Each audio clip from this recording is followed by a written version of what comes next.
My mom would be at all my sporting events. Let's say I was playing football, okay? My mother would be on the sidelines, and if the play on the field started going one way, my mother would run along like, Mark, get him! I'd be like, oh my gosh.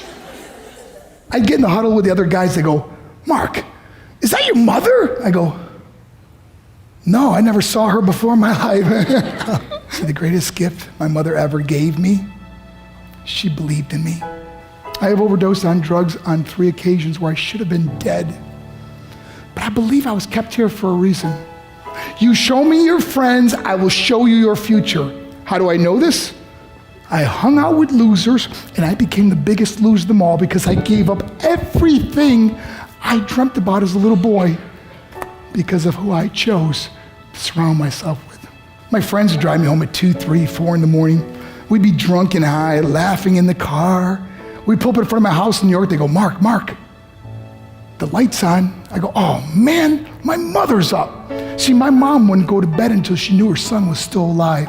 I'd walk in, she'd say, hi, Mark, how was your night? I go, it's good, Mom, I'm just gonna go to bed. She goes, can I talk to you for a minute? I go, Mom, I'm tired, I'm just gonna go to bed. She goes, Mark, I haven't seen you all day and all night. Can I please talk to you? I said, man, just leave me alone. You bug me. I'd slam my bedroom door on the one person who believed in me.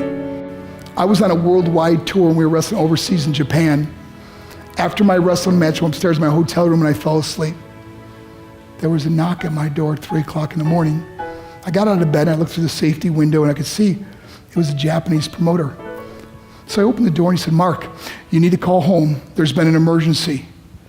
I went and got on the hotel room phone. I called back to the United States. I said, hey, what's going on? They said, Mark, I don't know how to tell you this. I said, just tell me what happened. All of a sudden they started crying. They go, Mark, I can't tell you. I said, just say it. They said, Mark, your mother died. I just threw the phone down. I ran out of my hotel room. I took the elevator to the lobby, and when the doors opened up, I just ran out into the street. I mean, there was no cars, there was no people. It was 3 o'clock in the morning.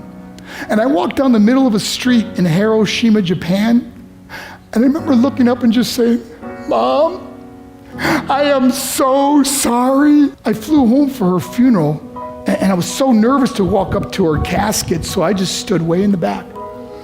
And I kept looking from a distance. I kept thinking to myself, Mom, please wake up. Please get up. And then I finally got the nerve to walk up to her. And as I got closer, I could see my mom for the first time. I mean, she was so beautiful. She was dressed in white. I mean, she looked like an angel. And I just stood over and I said, Mom, you are my hero.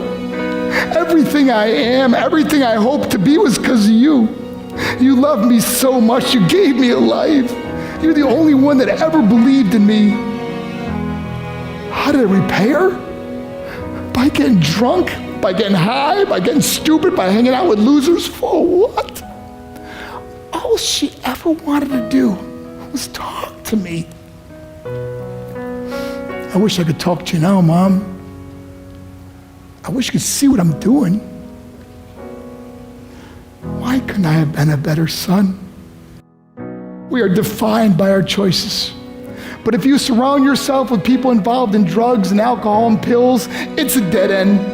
I'm not here to preach to you. I'm here to tell you I lived that life. It leads to broken hearts, broken relationships, broken dreams, and death. For what? To get high? If you have a mother or a father, when you go home, tell them how much you love them. See, my whole life was about being rich and famous. I had to be a millionaire. I had to win the race. I had to win the race at the expense of my marriage, my family, my friends. For what? To be all alone in the world? I learned what is truly important, and that is how precious this gift of life is, and our families, and how quickly it can be taken away.